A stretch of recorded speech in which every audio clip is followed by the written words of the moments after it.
You have written and talked about Agile in KM and how it can be effectively applied for the development of KM strategies and implementing KM frameworks.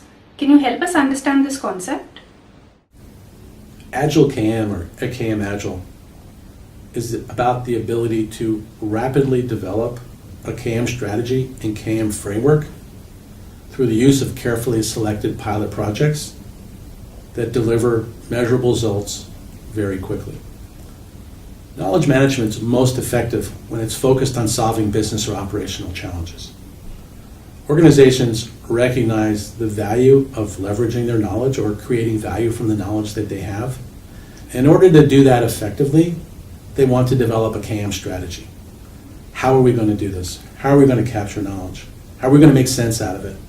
How are we going to develop learned lessons or a knowledge base that will help the organization to search for, access, find, download, and reuse the critical and relevant knowledge that that organization needs in order to be able to deliver its mission or to deliver the products and services to its customers and stakeholders. First thing that many organizations do is say, we need a strategy. And there are multiple methods, but the two that I think are the primary ones are the waterfall method and the KM Agile method that we've developed. When we talk about the waterfall method, we're talking about pretty much standard process where you assess, analyze the business and operational environment of the organization.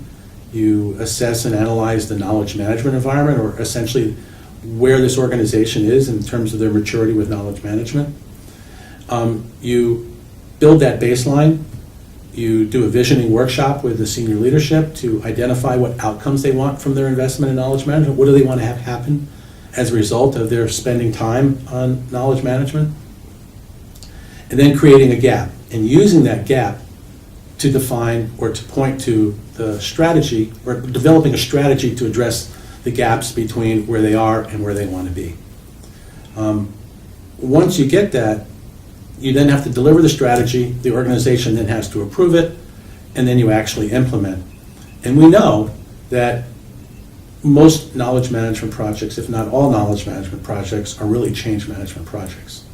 So in order for people to recognize the value of change in their behavior, they have to see results.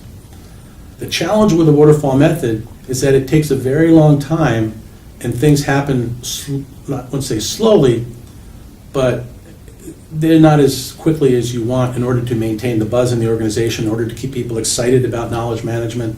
So it could take anywhere from 6 to 8 months to come up with the analysis and the assessment, develop the strategy, introduce it, get it approved, and then begin to implement a framework through the use of pilot projects, which can run from 4 to 6 months. That's normally what knowledge management pilot projects do. So it's at least a year to a year and a half in many cases until you actually start to see results. Some of our clients, the people that we work with, wanted a faster way to do this. And what we did is we developed the KM Agile methodology. Now, this methodology does all of the things that we just talked about in the waterfall model, but actually does it in 12 to 14 weeks. Now, it's important to note that many organizations, the waterfall model works perfectly for them because of the operational tempo in that organization and the fact that they may not have the resources to fully dedicate to the development of a strategy and a framework over a very, very short period of time. So it's not a bad method, and it may be right for that organization, but for the organizations where it's not, we ended up developing the Agile methodology. And that's really based on Agile software methods.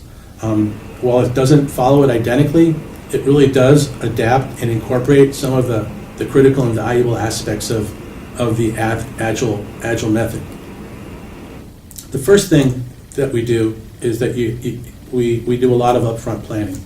We research the organization, we work with the client organization and their leadership to know as much about the organization we can before we show up.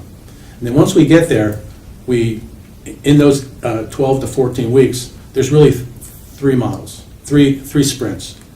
And these sprints involve introducing the concept of knowledge management, getting people to understand that there are ways to actually change the way they learn and work. And then 3, learning from that, capturing those learnings, and then actually on an ongoing basis through these 3 sprints, we're evolving the KM strategy and developing a framework. It's kind of like the way you would describe flying an airplane while you're building it. The idea being that when we're completed, when we're done, we've learned from that, we've actually built the pilot projects into the fabric of that organization. We've picked a business or operational challenge.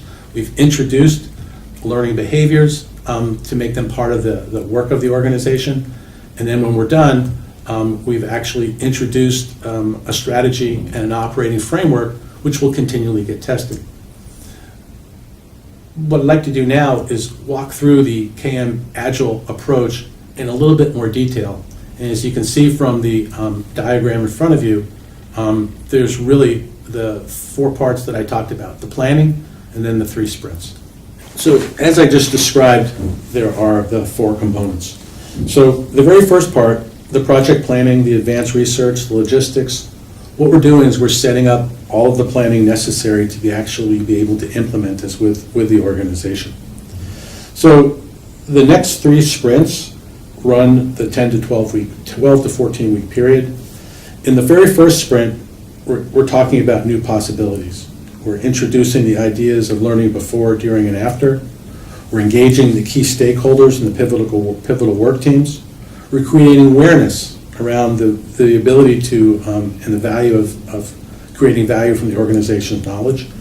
And very importantly, we're identifying, selecting, and agreeing on the quick wins and the pilot projects that we're going to focus on. In sprint 2, we're talking about changing the mindsets of the organization.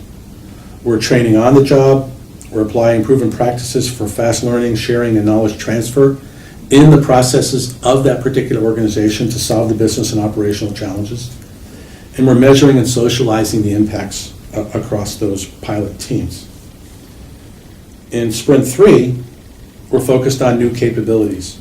We're generating and capturing the key learnings from the work we've done in sprints 1 and 2. We're identifying better and effective practices that those pilot teams will want to continue to use in the completion of their mission or their work. We're revising the KPIs, the key performance indicators, and we're ensuring that we're aligning all of this with the key stakeholders in the organizations. So to summarize briefly, we've talked about the new possibilities of integrating knowledge management concepts, strategies, and practices into the fabric of the organization. We're beginning to change their minds through the ability to show results because we know that the most effective way to change behavior and to integrate knowledge management into an organization is to show results and to show them very quickly. And then we're getting people to think into the future around how to actually leverage these new capabilities.